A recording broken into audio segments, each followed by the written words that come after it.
Well, hello racing fans, and welcome to our Gallop TV preview show for Saturday, the 28th of December. We race at Turffontein. We're on the stand side track, and of course we race alongside the Western Cape at Hollywoodbets Kenilworth. Just having a look at the card. I trust that you, the valued racing fan, as well. You had a wonderful Christmas and looking forward to bringing in the new year. Race number 1 at 12:20. And if you are interested in playing the Pick 6, you need to get on race number 3, which is at 13:30. And Alistair Cohen is on the line, just catching up on the festivities over Christmas off air. And nice to see him in high spirits. And of course, trust that he had a wonderful Christmas and looking forward to bringing in the new year as well. Alistair, things are going okay and things are going well. It's a nice time of the year. Where you part of, which is the Western Cape, leading up to what promises to be a wonderful month of January. But this is a nice card that they got at Turffontein for Saturday. Yeah, good day, Dees. Good day to all the viewers. Compliments of the season to all. I trust it was a merry and blessed Christmas, and we're looking to finish 2024 strong and start 2025 strongly as well. For me, it's probably my favorite time of the year going into the start of the year because there's a lot of excitement around. Obviously, as you mentioned, we've got the big January ahead down in Cape Town with the Lommeraw Kings Plate on the 4th of January. The World Sports Bet in Cape Town met 25th of January. Things really get rolling in Joburg as far as the 3-year-olds are concerned. Done a bit of rounds as well around Randfontein on the Friday morning, just delivering catalogues for the summer sale, which is on Thursday the 23rd. A lot of optimism. Quite a few interesting horses, I believe, are making the trip down to Cape Town as well. And of course, champion season's never that far away. I think when we get to the start of the year, although it can be a little bit of a quiet build through January and February, and March comes around and the first guys come up the N2 from Cape Town, it's really an exciting time. So, the rest of this season, full steam ahead. Well, let's see if we can end things off on a high 2024, and as we begin and bring up the field for race number 1. With 8 races on the go, it will be the start of the exotics. It will be leg 1 of the Barpot. 12:20 is when you need to get on. It's over 1160 meters.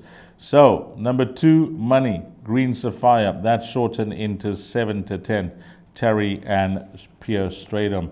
Then we got horse number 7, Gimme a Storm, at 7-1. There is a form update, so let's see if this one does race at the time of recording. Not a scratching, ran 4th. Beaten 2 lengths on the 21st of December. We got a first timer here called Oasis, number 9, Mike de Cox, first timer at 6-1, and then number 10, Ring-a-Ling, is trading at 8-1. So we got an odds-on shot here. Are we going to row in with this favorite, or are we looking for some value in the race? Dees, I'd like to think that, but for the first timers being above average, that number 1 Green Sapphire will take a power of beating. I think she would have been entitled to need her last run, which came on Betway Summer Cup Day, ran 2.5 lengths behind Hong Kong, who runs later on in the card, and she's got to have a fair chance of winning race number 4. Traditionally, that maiden plate on Betway Summer Cup Day is super strong. There's always a big field, and it's for a big stake as well, 300,000 rand. So they're generally horses that come in good form, that are ready to win and do the business. And I venture to say, although Sean Terry's horses generally don't need runs, that ring rustiness may have counted against Green Sapphire going even closer. Here Stratum takes her out. Draw 1 you never really want to see down the straight on the Turffontein stand side track, so maybe that is a slight worry, but I do believe she brings the strongest form into the picture. She ran to champion 2-year-old filly of the Halfveld last season, the former Little Ballerina on debut. She may have been a touch disappointing at even money second start behind Katiwe's Destiny, but she's above average. She's got all the attributes to go well here, number 1 Green Sapphire. Watch the market on the 2 de Coq horses. The one that makes the most appeal, I'd go with number 9 Oasis, the daughter of Vercingetorix, out of the fantastic mare Well Witcher, who was also trained by Michael, who was also owned by Mary Stacks. Wilkebor's Drift does have a high number draw. There's enough speed in the pedigree to suggest that number 9 Oasis has the game to at least go very close on debut. So if there is any market support and she goes down to the start how you want them to go down, then she becomes a big chance. But form counts for a lot here. D's and number 1 Green Sapphire is definitely the horse that they all need to beat. Yeah, there's been more to come after that seasonal debut on the 30th of November where she did show her well-being. Number 1, Green Sapphire. I'm sure that'll be a popular start to those that play the All-to-Comes on the card. Race number 2, Place Accumulator, 2,000 meters, maiden plate. Number 1 is at 4-1. 2 is obviously a winner and out. That's a scratching. 3, the Merciful Form Update, did finish 3.5 lengths third behind Moment. Number 4 is at 5-1. 5, Snow Moon at 9-2. 6, Bad Medicine at 9-2. Form update for number 7, Gift of Royal, who raced unshod. Ran second behind Shabal and was close up second that day in the work riders. Number 8 at 5-1, carrying 54.5 kgs, and number 9 with the same weight at 7-1, Rising Russian. It looks like a tricky start to this Place Accumulator, I must add, because there's form updates that I mentioned. We don't know that will they run or not. But at the time of recording, that is what I have for you, Alistair, with those form updates and not being scratched. So I think if you try and minimize your spend here, maybe 3 or 4 runners in the Place Accumulator, a double up or a treble up will be an absolute bonus. Yeah, geez. I mean, I want to say it. This is a race for horses that are just never going to win a race, isn't it? There's just such shallow form, weak form lines, exposed maidens, horses that are experimenting over the distance.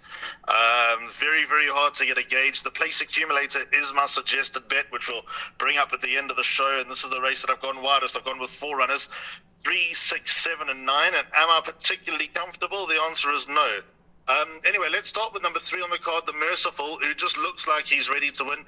Nathan Klink takes her out, whereas who you'd expect to get the choice of routes, Pilasande he's on number 1, Chieftain Shield. But I find that an interesting dynamic because Chieftain Shield over 2,000 meters for the first time.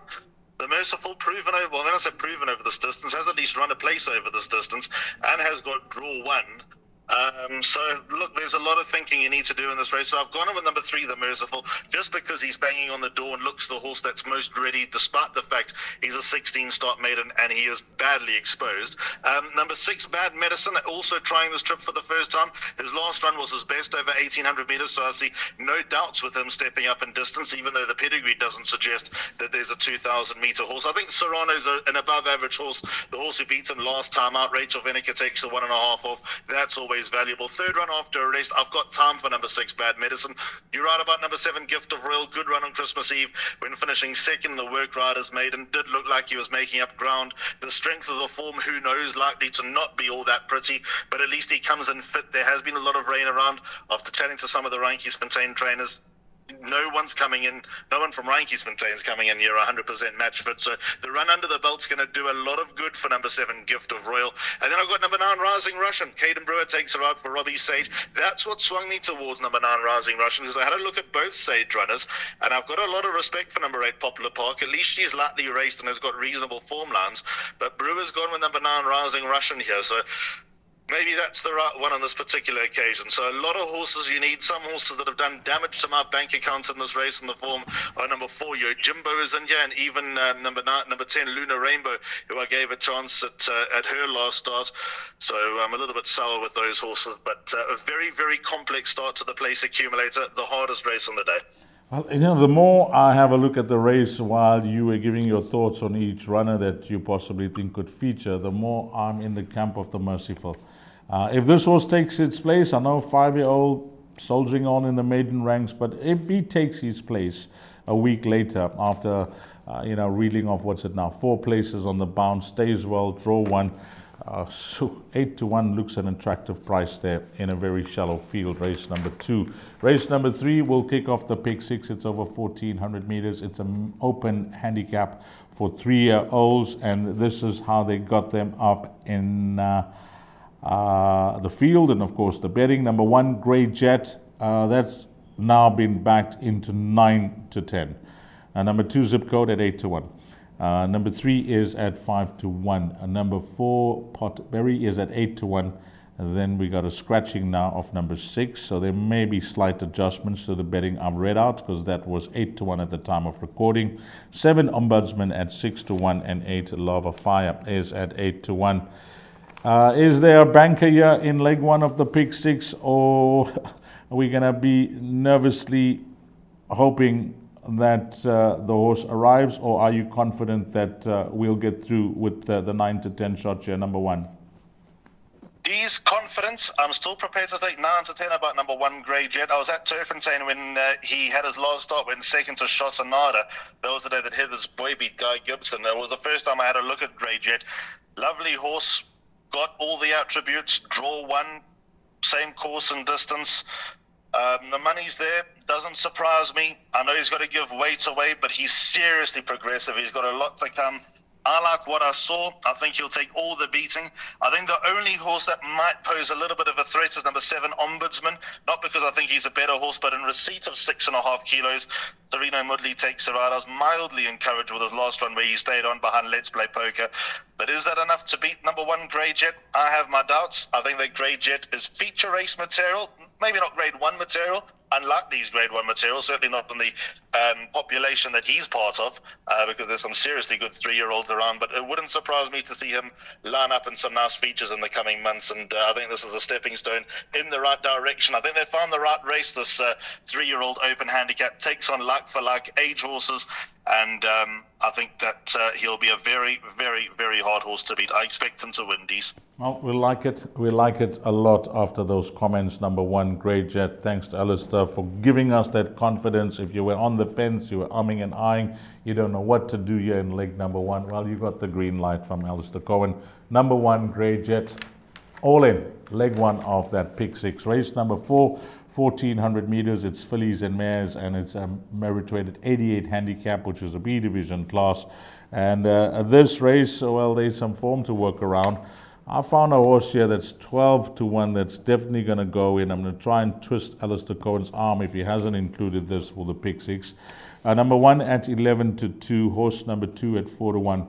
The runner that I found, Alistair, is number 4, Quantum, at 12 to 1. I know that you've mentioned this horse on many occasions, but against this type of field, 12 to 1, I think is generous. 5, Hong Kong, is at 22 to 10.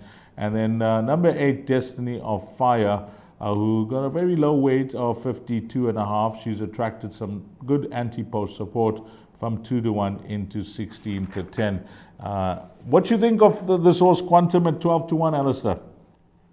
I'll race you home with my big outsider, number 7, There She Goes. I think number 7, There She Goes, will run into the top 3 Ds. I'm not writing off number 4, Quantum. I think that she's got a fighting chance. She always seems to have a fighting chance. There's always a bit of support around for her and a bit of talk, and she comes in here a relatively fit horse, having run just over a week ago. Not in my place accumulator. Without your probing, I probably wouldn't have put her into the pick 6, I must be honest, but on your recommendation, I'll give her a mild thumbs up. I'll tell you why I like number 7, There She Goes here, Dees. I think she'll, like I said, each way prospects. Don't know if she can win the race. I went with Wai Shong in the 3rd race. I'm going with Wai Ho each way here, or place bet anyway, on number 7, There She Goes. Her ratings come down steadily from a once 89 to 75 in very quick time as well. She's obviously run with a lot stronger. She's probably not quite that level. The blinkers come off. That could be the key for number 7, There She Goes. And I think if she takes interest in the early stages and there's a bit of a pace to aim at, she could be a very dangerous horse. So I'm interested to see how she goes. Number 2, Selino Peninsula, obvious contender. Draw 1 going to be a big advantage. Touched off last time by the fast finishing Miss Leah. Had that race won, just got snared over the closing stages. I think she's above average, number 2, Selino Peninsula, and I think that she's going to go into the play. Very interested to see how the form of Hong Kong goes in the first race with Green Sapphire. If she won, that would enhance the optimism about this daughter of Ideal World, who goes 1,400 meters for the first time. Being by Ideal World, there should be no issues, although the mare was an out-and-out speed horse. But still, number 5, Hong Kong, definitely has a lot more to come. She gets into the play. And then in the pick 6, no doubt, number 8, Destiny of Fire, also gets a row. And a bit disappointed with how Fiery Pegasus ran out of that Billy's Mile race on Betway Summer Cup Day. But overall, I think the form is going to work out nicely. She made eye-catching late progress from a deep draw. With a lightweight, she'll also be dangerous, number 8, Destiny of Fire. So PA numbers here are 2, 5, and 7, hoping that There She Goes represents a bit of value and knocks a few tickets out and bolsters that dividend. But in the pick 6, definitely number 8, Destiny of Fire, goes into the recommendation. Well, Alistair's picked out a 16 to 1 shot in number 7, There She Goes. I like a 12 to 1 shot in number 4, Quantum. Wouldn't that be something if those two have to fill in that exacta position. Wow, that will be a big dividend. Just some information, and if you're looking for a sign on the number 4 Quantum, her last win was exact to the day. Yep, when she notched up a 4th career win, it was on the 28th of December 2023. Could it be a year later that she finds herself in the winner's box? Race number 5 is Jackpot 1. It's the sophomore 1000, of course, over 1000 meters. We'll bring up the field, have a look at the betting. The very talented number 1, Almond C, is at 5-2. Then we go on to number 3, Karate Kid, at 3-1. Number 7, Rhonda Bosch, at 6-1. And Sean Terry's other runner, number 9, Rodeo Drive, is at 3-1. Once you look past Almond C, then some form amongst the other runners. It all depends on, Almond C running the race that's expected of Alistair, which is usually quick out the gates, get into her stride, and off she goes. Unlike last time out, where she came from off the speed. The first thing I want to say about the sophomore 1000, this race used to be run on Grand Heritage Day, or Emerald Cup Day as it was known back then. And it's never known to be a wonderful field. But look at this. I mean, this is a good race. And as you say, we got Almond C, Rodeo Drive, the 2 fillies who bring very strong form. We got group form here between the 2. And then we've also got the very, very interesting number 8, Banff. And so many people have asked me, where's Banff? I knew that he was with Sean Terry for quite a long time. But a lot of people around Cape Town were so encouraged with what he did on debut, and he hasn't been seen since. So, I mean, the valid question, where is the son of the United States? Well, here he is, making his first run since before Met Day last year. I've banked in number 1, Almond CDs, because everything that could go wrong went wrong for her last time. She was just ring rusty coming out of the stalls. She came out slowly. She didn't disgrace herself. It was obviously a bitter pill to swallow at the time. In my book, she should not have lost. But when you consider that she just had nothing go her way, she was looking for parking, she was running up horses' backsides, had no luck in running, that if she just comes out with a speed which is natural for her and her biggest weapon, that she'll be a very hard horse to beat. And when you consider that Rodeo Drive and Banff are coming off long layoffs, that fitness edge I think is going to count for a lot. So number 1, Almond C, very hard horse to beat. I make her a banker in all bets as well. I'd be prepared to take the double with the earlier banker earlier on the card in race 3 in the form of number 1, Grey Jet. I think Almond C has just found the right race, and even though she's not officially best weighted, that honour goes to Rodeo Drive due to the structure of the race being a 4-time winner. She gets a little bit of extra weight to carry. I still think that she'll have that natural pace over 1,000 meters. Any further, I'd have big queries, but over 1,000 meters, number 1, Almond C, is going to be a hard nut to crack. Okay, some confidence there from Alistair Cohen with leg 1 of Jackpot 1. And that is going to be number 1, Almond C, hoping that she can bounce back to her very best. Not that she's been off form, but I'm talking about a last start when 3rd behind Ice Star. So we're on to race number 6, and races 6, 7, and 8 will be the last pick 3 on the card. Did I mention Jackpot 1 in the previous race? Well, it's Jackpot 2. Apologies. That will be race number 5. So this is the last pick 3 on the card, race number 6. And this is the War of Athena handicap, a listed race over 1,800 meters. And War of Athena, well, we know how good she was, and nice to see a race named after her. Number 1, Indian Ocean, is at 6-1. Number 3, Lady Fallon, at 5-1. 4, Soldier's Eye, at 7-1. 5, Wonderful, is at 11-2. Then we got Circumvent, number 8, at 8-1. There is money for number 8, Frozen Fantasy, 33-10 into 28-10. And there's also some money for a horse that's been backed in from long odds, My Lady Soul, 33-1 into 20-1. Well, Indian Ocean, there's something about the Indian Ocean and Pierce Stradom. It's not surfing or fishing, I would presume, but he definitely gets on well with her.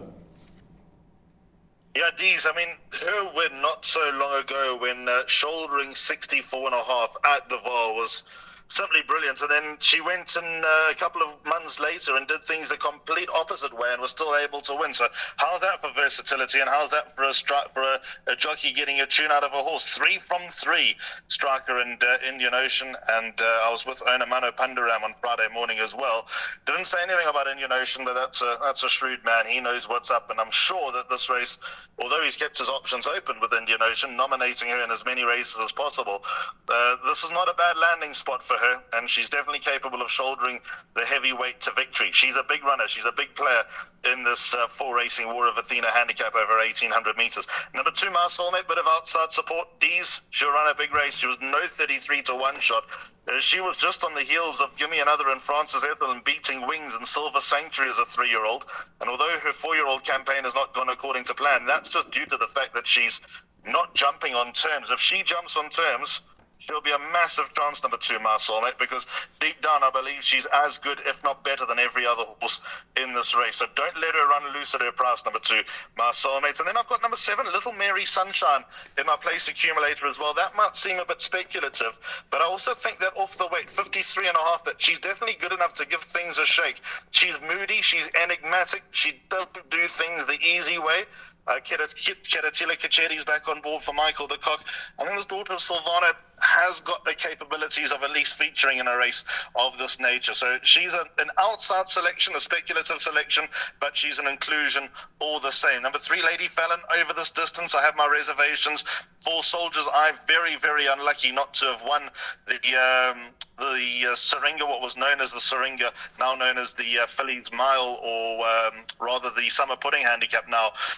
Number 4, Soldiers Eye. She should have won that. She didn't. Again, over 1,800 meters. Don't know how she's quite going to fare. 9, Frozen Fantasy would be my next choice. If I had the budget to put one other, and in the pick 6, number 9, Frozen Fantasy would definitely be it. Her last run in the Phillies Mile was very good when running fourth to World of Alice, and if that form was enhanced earlier on by Destiny of Fire, which is not inconceivable, she also becomes a more interesting chance. But the draw was just a bit of a worry.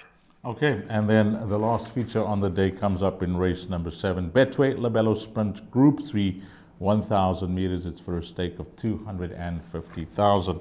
We'll bring up the field. The filly called Ice Star, who was the winner of the Gardenia last time out, is at 7 to 1, and that was the first time Pierre Stradham sat on this filly, and it was a good win. Horse number 3, Sheldon, at 7 to 1, and then we got number 5, Pistol Pete, and that is trading at 13 to 10.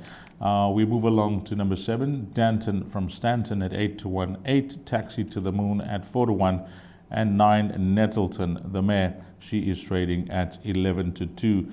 So he's given up some confidence with Almond Sea earlier on today, and we know that both these horses, Almond Sea and Pistol Pete, started off their careers relatively at the same time. Are we going to go with number 5, Pistol Pete, as the right horse in the race, considering his last 2 starts? He's been, in good company, and this may be the right type of field for him? I'm willing to set up my stall here. Number 5, Pistol Pete, banker in all bets. Cabello Mazzaniani's back on board for Tony Peter. I think he was just running on weary legs last time in the Merchants. He's more of a weapon over 1,000 meters, over 1160, a little bit more vulnerable. I know he's won and done the job over this trip before, but he's just got that natural speed and that kick off that speed that makes him a hard horse to beat. So I think he'll win. I think he'll put that last run behind him. I think in his penultimate start, the overriding opinion around racing circles is what a big run, considering he gave so much weight, 9 kilos to Great Tricks. Great Tricks, I know, was coming off a layoff, but so was Pistol Pete. And they were well clear of the third place horse on that occasion. I think that showed the capabilities and the mettle of number 5, Pistol Pete. And I think that the last run's going to set him up for this more than anything else. He got a £1 penalty for being a loser last time. That's how encouraged the handicapper was. If you eliminated him from the race, it becomes a bit of a headache. Number 2, Ice Star would enter the conversation. 8, Taxi to the Moon. 9, Nettleton. All horses that get a recommendation. But do I believe they're as good as Pistol Pete? Certainly over 1,000 meters. The answer is no. So 5, Pistol Pete, the next banker on the card. Okay. This is what I did with Mr. Graham Hawkins for the Western Cape show. I didn't mention it to him, but I did an in-running pick 6, just listening into your selections. And depending on which show you're watching first, well, we recorded the Western Cape show first, and then the show for the Highveld. So that's the way we recorded it. But I'm chatting to Alistair Cohen now, and Alistair, as I mentioned to Graham, going into the last leg, this is the cost of the perm that I've jotted down, the in-running pick 6 perm. It's costing 104 Rand. So the choice is yours in race number 8. You've got some leeway on how you want to spend to end off this pick 6. So it's on 104 Rand, a very inexpensive perm thus far. And there is some competitive racing, but you've helped us along with some bankers. So race number 8, 1400 meters, this is the way we go. Number 2, Laughing William at 3-1. Horse number 3, Just Far, is at 2-1. Number 4, Kotinos at 7-2. 5 is King of Numbers at 8-1. 6 is a scratching. 8 is a scratching. That was trading at 8-1 prior to taking down the betting, so there may be adjustments. 10, Twice as Wild, is at 8-1. And a form update for 11, Can't Catch Me, that ran 6th, 6 lengths behind New Mexico. So the cost of the in-running pick 6, Alistair, is at 104 Rand, and it's over to you for race number 8. Geez, I don't think we need to go too wide on the last race either, I'm very happy to say. And my numbers are 2 and 3 in the place accumulator. And because we've got a little bit of wiggle room, I'll throw in number 4, Kotinos. So there we go. We're spending less than 400 Rand on this pick 6 on a Saturday. I know that we're not playing it for the pick 6 to pay over 100,000 Rand, but if it were to return a healthy sort of 30 to 50,000, we'll be more than happy. So let's go through these numbers. 2 and 3, the horses that I'll lead with. Number 2, Laughing William. Despite his inconsistencies, his good form would make him a huge chance here. He won over 1,600 meters at the end of the season when beating Majestic Touch. I don't think he's unable to a 1,400 meter race. It's just the inconsistency that he's got to get over. And sadly, the sequence shows that he's due for a bad run. But his last run to Let's Play Poker was a fair effort, beaten a length and a quarter. He's got to have a fighting chance. Number 2, Laughing William. The horse they all need to beat, though, in my top selection is number 3, Just Var. Deep down, I think he's got a win or two still left in the tank after coming from Cape Town. As a 3-year-old and as a young 2-year-old, he was highly rated a 94. I've been through all those virtues on this preview before, but he's come right on the half belt. I think he's found his happy place. I think he's also fairly versatile as far as being a sprinter and being a middle distance horse. Trent Mayhew gets the most out of him. And there's no reason to write off a horse that's in form, winning the way that he is, and only getting chipped away gradually by the handicapper. The only other horse that I've got time for here is number 4, Kotinos. He's very Jekyll and Hyde. He also doesn't really run the same... rather not running the same two races alike. It's just that I think his behavior and his mannerisms has been a little bit of an Achilles heel. I think he's better overall than a 72 and a 3-time winner from 31. I think he's his own worst enemy, but a bit of a freshen up going to help him. 2 of his wins have come straight off a rest. Not inconceivable that he goes well, number 4, Kotinos, but him and Laughing William pretty much cut from the same cloth. They're just not horses that you can have the rent money on. So 3, Just Far, the most reliable. 2 is back up in the place accumulator. 4 is back up in the pick 6. Unplanned, it's called in-running pick 6. I've jotted the numbers down. You can use it, add and subtract, but it's an inexpensive perm, and this is the way it goes. Race 3, banker number 1, Grey Jet. So in leg number 2, where Alistair's narrowed things down, but I like a 12-1 shot. Quantum number 4, he likes a 16-1 shot each way. Number 7, there she goes. So I've included the field there. Tells you what we think of that race. So multiplied by 8. Then Alistair Cohen, a lot of confidence with number 1, Almond C. That's going to be a banker. What I've done in the next race, Alistair, I know that they are betting, around 3-1 the field, with the money coming for number 9, Frozen Fantasy. But you've given us 2 big outsiders there in 2, My Soulmate at 33-1 and 7, Little Mary Sunshine at 16-1. So I've multiplied that out by the field. That's times 13 at the time of recording. Then a lot of confidence from Alistair with race number 7, number 5, Pistol Pete. So that's going to be the 3rd banker on the card. And we close things off with the minimum spend. Alistair's just going with 3 runners, numbers 2, 3, and 4. So it's 1 a banker by the field, by 1 a banker by the field, by 5 a banker by 2, 3, and 4. And guess what? It costs 312 Rand, or 56 Rand will give you 50% of that perm. Add and subtract, do what you want with that perm, but that's a nice guide for the in-running pick 6. Over to you, Alistair. You mentioned your chosen bet for the show. Place accumulator, it's up on screen. All I know, Dees, is you're giving me even more reason to shout for There She Goes. And if she goes missing, you'll hear me screaming for Quantum in the second leg of that pick six. Because those two legs where we've gone field, I know that's obviously the way that we've played it. But if we get a result there, good heavens, this could be a great way to end the year. Anyway, my place accumulator off at 5-1. My numbers are 3 The Merciful, 6 Bad Medicine, 7 Gift of Royal, and 9 Rising Russian. Very nervous about that race just because it's not strong. By Banker 1 Grey Jet, by 2 Salinio Peninsula, 5 Hong Kong, and 7 There She Goes. Then banker number 1 Almond C, by 1 Indian Ocean, 2 My Soulmate, and 7 Little Mary Sunshine. By banker number 5 Pistol Pete, by 2 and 3 Laughing William and Just Val. Also keeping things tight. Well, just chatting to Alistair Cohen, he's given you something to aim at, and it could be the pick six along with the place accumulator, his chosen bet for the card. Thanks for your time, Alistair, as always. Wonderful chatting to you. D's, always a pleasure. Always wonderful catching up with you, and looking forward to doing it all again soon. Okay, on behalf of Alistair Cohen, Gallop TV, myself, Dees, Diane, and well, hopefully things fall into place, especially that in-running pick six at 312 Rand. Yeah, have a blast, find all the winners, and turns out to be a lovely day for you if you are racing at the Big T, Turffontein, on this Saturday, the 28th of December. Until we meet again, you take care. Salani Gashle.